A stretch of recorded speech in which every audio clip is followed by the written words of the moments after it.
Sans Pants Radio, Australia's most cowardly podcast network.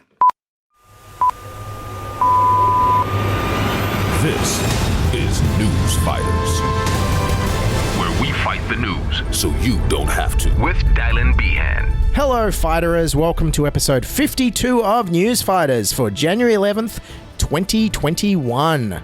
Happy New Year, everyone. I just want to say, look, I think if we all work together, we can make 2021 the best year of the pandemic yet. Who's with me?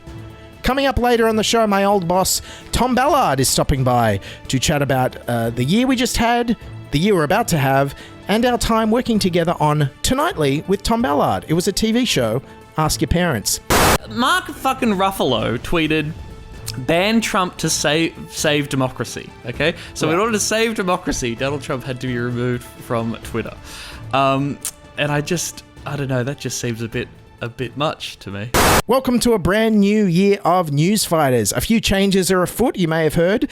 We've joined the distributor Sans Pants Radio. We're going weekly, but we also have ads in our regular show. But if you don't like ads, we're releasing ad-free extended episodes on Sans Pants Plus, as well as monthly bonus episodes. So subscribe to Sans Pants Plus to listen to those. The link is in the show notes. Anyways, on to the latest COVID lockdown news out of Vegas. Good evening. Australia has recorded its first community case of the mutant strain of coronavirus. It's 70% more contagious and has health officials so worried, Brisbane has gone into emergency lockdown. Just seconds ago, Greater Brisbane entered 3 days of strict lockdown. Residents have been asked to stay at home and masks are now mandatory if venturing outside for essential purposes only. Yes, Brisbane went into a sudden 3-day lockdown at only a few hours' notice, which led to mass panic buying, mostly of ice cubes for their wine, I assume. It's a Queensland joke. And also masks, of course, are now legally required in Brisbane, including on public transport, which has left many to ask, Brisbane has public transport? And speaking of masks, Sydney's got a new mask mandate. Let's check in and see how that's going. Police have charged 16 people for breaches of the Public Health Act. That includes many instances of failure to wear masks, including a man accused of a sex act on a train and biting a police officer. The man who's allegedly shoplifted a can of energy drink from a supermarket in Strathfield. He was arrested, and when he was arrested, police say he didn't wear his mask properly. Sydney-siders, please, I don't know how many times I have to say it, please ensure your mask is fully fitted and covering your nose and mouth while you're shoplifting. It's the least you can do. And as for unmasked people performing sex acts on the train, well, it's for Sydney Trains to start making this special announcement.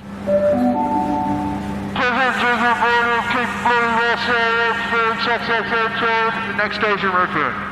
Back to Queensland, where Premier Anastasia Palaszczuk described the thinking behind the sudden 3-day lockdown like this. We are going to go hard and we are going to go early. Yes, and anyone who's watched a game of State of Origin at the pub will know if there's one thing Queenslanders can do well, it's going hard and going early.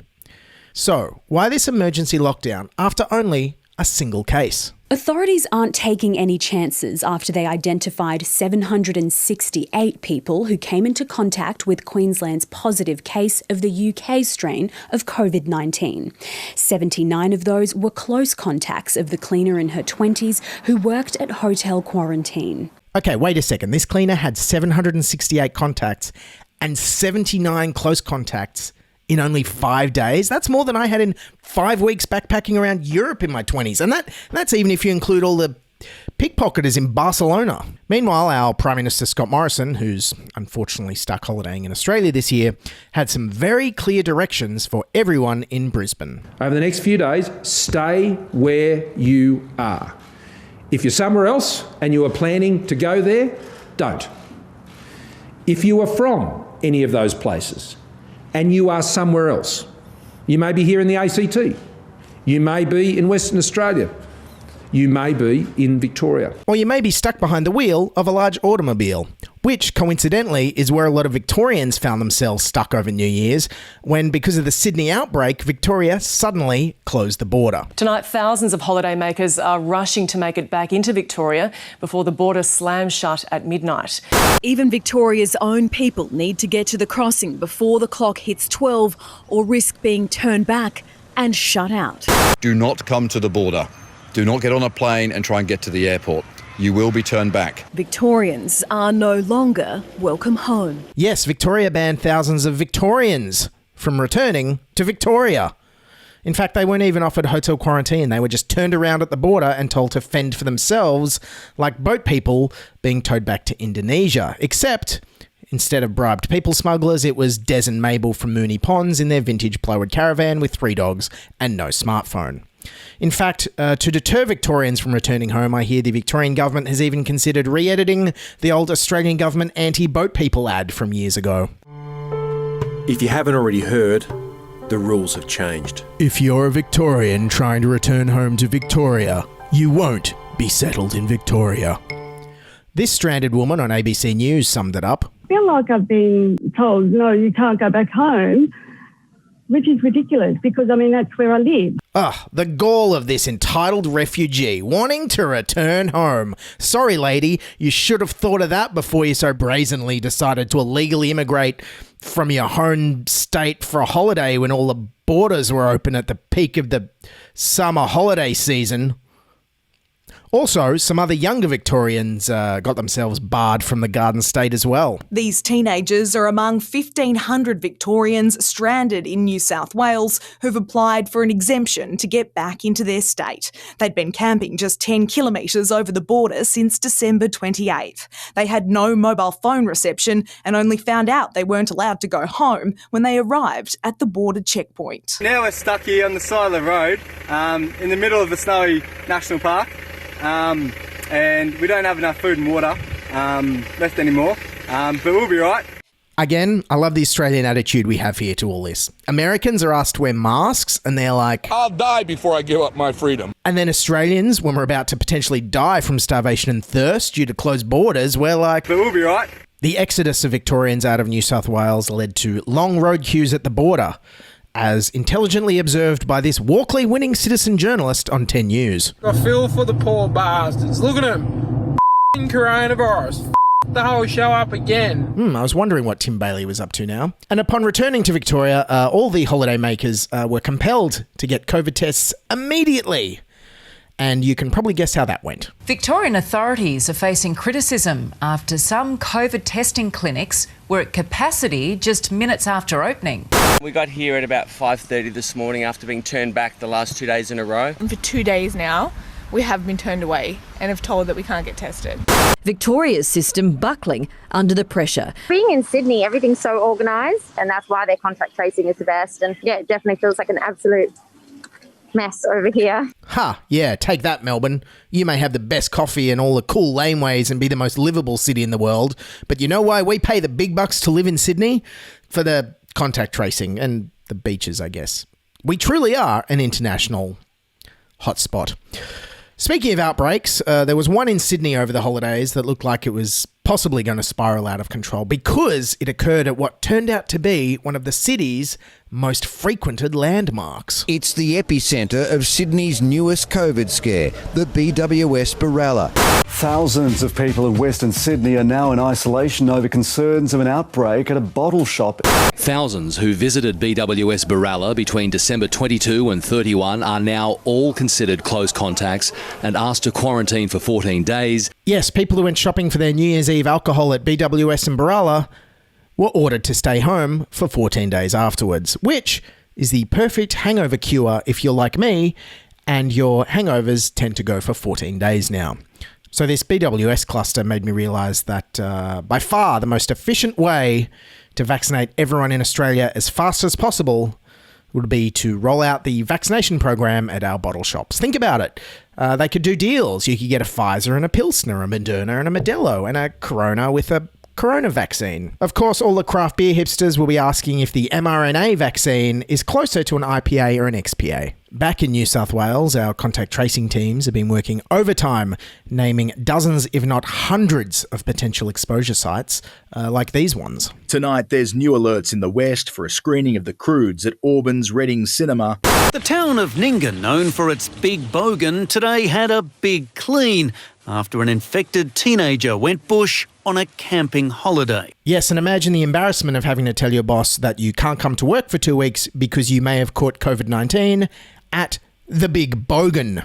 Of course, it could be worse. You could have been visiting the Clown Wig and Tiny Condom Shop. Also, it turns out that getting coronavirus at a screening of the Croods is the second worst thing that can happen to you if you go to a screening of the Croods. The first is, of course, watching the Croods. Thankfully, Sydney has so far managed to push through the outbreaks so that the most important cultural event of the summer can take place. The New Year's Test cricket? Well, just 2 days out from the first ball at the SCG Test, people from COVID cluster suburbs in Sydney are being banned from turning up. If you live in Auburn, Baralla, Lidcombe North, Potts Hill, Regents Park or Rookwood, you must not come to the SCG.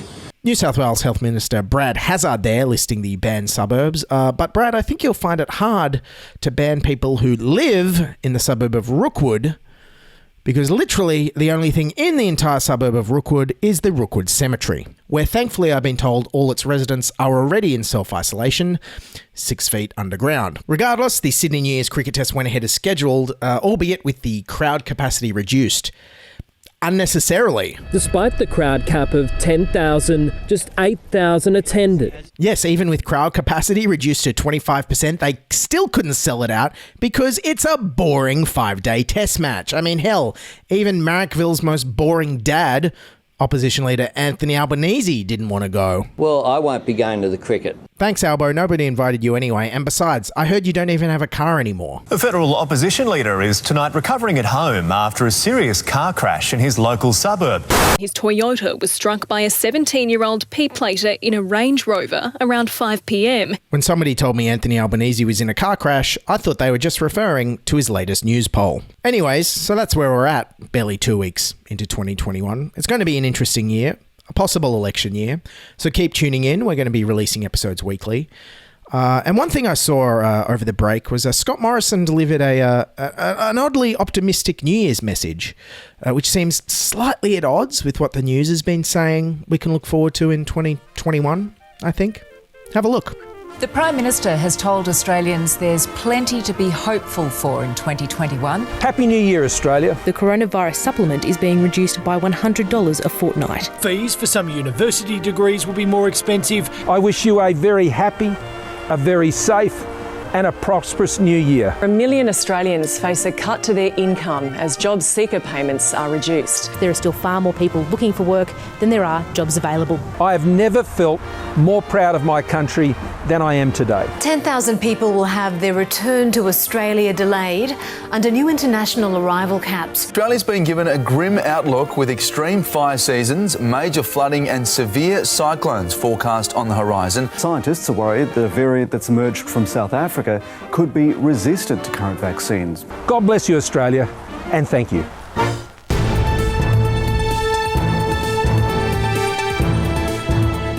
Hello everyone, welcome to Newsfighters. Joining me now is my old boss and host of Tonightly with Tom Ballard. Tom Ballard, how are you, Tom? Hello, Dylan. Very well, thank you. Great to see you go on to bigger and better things.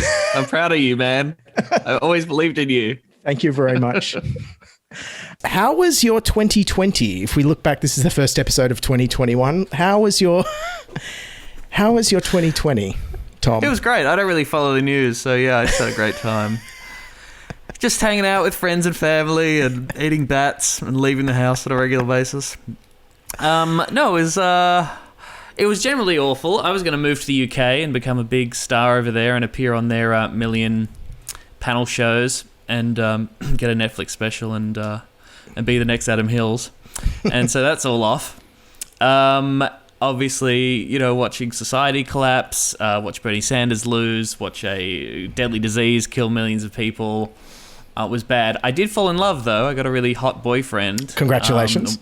Thank you. We spent a lot of time together, so that, it swings and roundabouts, I reckon. I reckon that probably evens out. Now, were you locked down, or was because Melbourne? I don't even think you're allowed to have. You had to move in together, didn't you? If you wanted to hang out together, pretty much, wasn't that the rule? No visitors. There was a period where it wasn't. Yeah, you couldn't. There was a fear that we wouldn't be able to leave the house to do that. But then they allowed exemptions for intimate partners. Woohoo!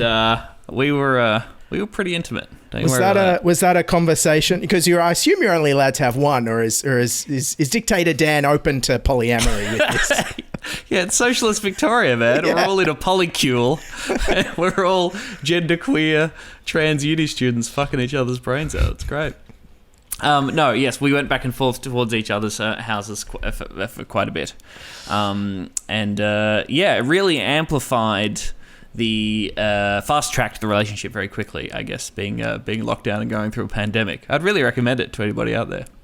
Now, as someone who lived through the Melbourne lockdown, we've just had our own lockdown in Sydney, the Northern Beaches lockdown. Did you? No, I wasn't in it. Was it hard? How'd you go? Were you okay? Well, I was worried about you. All right? People on the Northern Beaches were like, oh no, people don't come here. That would be terrible. They probably love it. Yeah, they're like summer. A gated community. They fucking love it. Yeah, you're right. I mean, Tony Abbott famously didn't want trains to go to the Northern Beaches. So like, everyone stay away. Yes, he loves being in his car. Loves it. I have maintained that, coronavirus getting Peter Dutton, Jair Bolsonaro, Donald Trump, Boris Johnson, Elon Musk, Prince Charles, it's the most effective left-wing activists that we've had for a very long time. And getting the northern shore of Sydney, I mean, I think Comrade Corona knows what's up, and it's picking its targets very well. So congrats. And what have you been up to this year during the lockdown? I hear you've been doing a lot of writing. Are we going to have some projects flowering this year in 2021?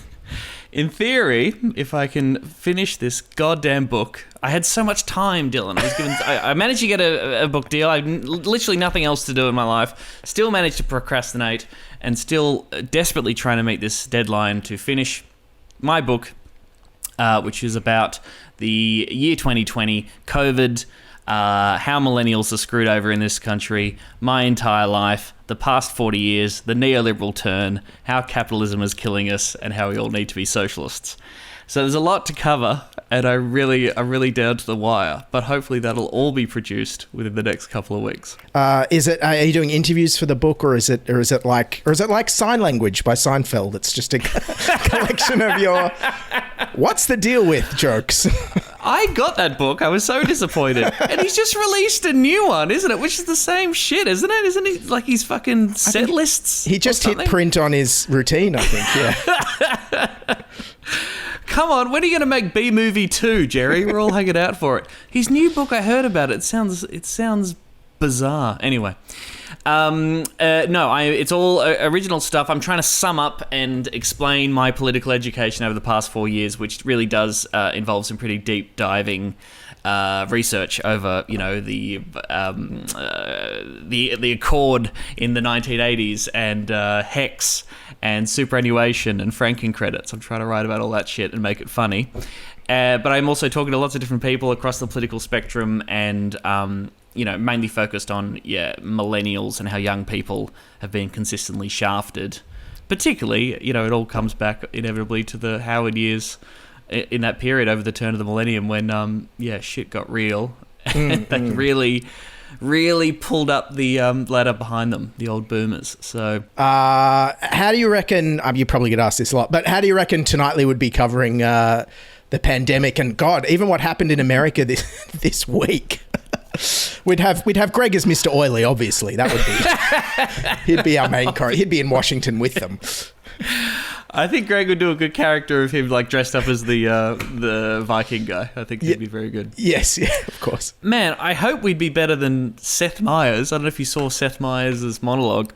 Oh, his little 7-minute one, yeah. So they just said, we're not doing jokes, okay? This is such a serious, terrible situation that there is to be no jokes. I mean, the Seth Meyers video was literally labelled, Seth Meyers calls for Donald Trump to be removed. I just thought... Comedy. Okay, Tonightly couldn't get away with that.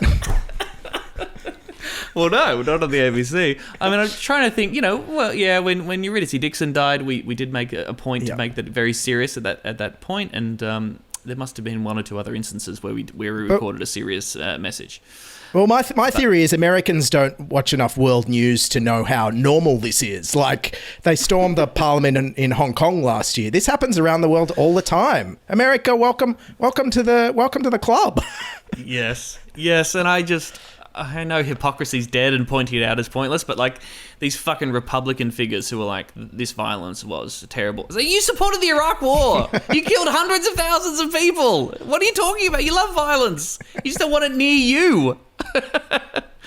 Anyway, what do you think about Trump being banned from Twitter? I think it's stupid. I think it's, really? Or at least, well, it's funny, I guess. If it annoys him, then sure. But the idea that some people are presenting it as some incredible victory and that we've deplatformed the most powerful man in the world who has the nuclear codes, but him not having access to Twitter anymore means that it's like, yeah, man, this is it. Cop that, Donald Trump. I just think that's a little bit silly. Well, personally, I think for everyone's mental health, it's a good thing. I think I'll... But people love it. These same people who are like, he's gone, had been quote tweeting him for 4 years and doing screenshots. And people just constantly... Like, you could not move but for Donald Trump tweets. And, true. I don't think it's unreasonable to think that when you have massive media companies with the power to take people off those platforms, because these platforms, like, Twitter, Facebook, and Google particularly, they really are the public square now. It's not like they're private. People say they're private companies with terms of service. Like, well, they're not, though, are they? They're where we all talk and debate, and putting tweets out there is kind of a freedom of speech issue, I think. I know, from a freedom of speech issue. Look, I can't analyse it objectively because I hate Trump and I'm glad he's off Twitter. So, so look, if Mark fucking Ruffalo tweeted, ban Trump to save democracy. Okay, so in order to save democracy, Donald Trump had to be removed from Twitter, and I don't know. That just seems a bit much to me. Oh, I mean, yeah, if it was Bernie Sanders saying fight the power or something, what if Bernie got banned? I would be like, this is a crime against freedom of speech. Because it's Trump, I'm like, good stuff. I'm sleeping tonight. He's gone now. And the year ahead, 2021, Australia Day is coming up. What's your opinion on the anthem change? They're getting rid of the word young and replacing it with the word one. Now, is this young people being locked out of something else by boomers? Yes, millennials denied a place in our treasured national anthem. What else will they take from us? Look, I just think it's a joke. I think it's extraordinary that from the Liberal Party, the party that hates all symbolic culture war kind of stuff. Culture war, Peter Dutton boycotts the apology to the stolen generation because it's symbolic and won't do anything. And now we're supposed to get excited about this when the same government has rejected the Uluru Statement from the Heart. My boyfriend is a First Nations guy. We thought it was a joke. We laughed about it. They're going ahead with Australia Day too. So. And just telling people, I think, through song that we are one and that we're not divided seems like a little bit of a creepy way to do it. If you think Australia Day is bad, you're wrong, because we're one and you're free, even though 28% of the prison population is made up of Indigenous people. Yeah, and then the reaction against changing the date. No, but then changing a word in a song. Oh, yes, absolutely. That's fine. Yes, that symbolic change is fine because it costs literally nothing. Yeah, that's a bummer. And I assume, is Australia Day going to be all about thanking the frontline workers? Is it a big thank you day? Is that what we're doing? Well, Sydney's, as far as I know, cancelled everything pretty much because of all our little outbreaks. So I'm not sure. Is Norman Swan going to be Australian of the Year? Is that what's going to happen? Oh, good question. I don't know. Who would be your tip for Australian of the Year? I can't even think. The get off my lawn guy who shouted at ScoMo. Yes, actually. He's a modern day working class hero. The guy who tweeted Dan Murphy opening hours, whoever that was. Oh, Peter Doherty, yep. Peter Doherty, that was really good. Hasn't he already been Australian of the Year, or am I thinking of someone else? Give it to him again. Go around again. Perfect. Before we go, 2021, is everything just on hold this year? Have you got any gigs or tours coming up, or are you just going to be writing? What's anything to plug for this year, or is everything kind of on hold as it was last year? It's still very TBC. My plan at this stage is to still do a show at the Adelaide Fringe Festival and the Melbourne Comedy Festival, whatever forms they may take. Is Melbourne definitely back? We don't know yet. Who knows? It's happening. It's a very fluid registration process. I don't know where it is. We haven't announced that, but it's on around. Zoom and. Oh no! No, I hope not. Gigs are happening around the place, and gigs are happening. So wherever you can, get out there and support your local comedians, please. They desperately need your laughter and your money. Brilliant. Thanks, Tom. And hopefully Sydney will open up again to live comedy soon, and we'll have some things on up here, and we'll see you up here. Brilliant. Thanks again. Happy New Year. Thanks, Dill. Happy New Year, everybody. Yay. Alrighty, that's Newsfighters for today, January 11th, 2021. Holy crap. Big thank you to Tom Ballard for stopping by. Newsfighters is written, presented and produced by me, Dylan Behan, for Sans Pants Radio. Hey, we're going weekly, so tune in next week wherever you get your podcasts. And to support the show and hear extended ad-free episodes, as well as a monthly bonus episode, subscribe to Sans Pants Plus at sanspantsradio.com/plus. Don't forget, you can find past episodes at newsfighters.com. Email us, podcast@newsfighters.com. Follow us on Twitter @newsfighterspod. Like us on Facebook. Watch and subscribe on YouTube. Thanks for tuning in, everyone. Happy New Year. Don't forget to wear a mask. Supposedly, even if you're in your own car by yourself in Brisbane. That's the rule I heard. Sure. And keep fighting, and bye for now. This is Newsfighters, where we fight the news so you don't have to. Coronavirus. The whole show up again.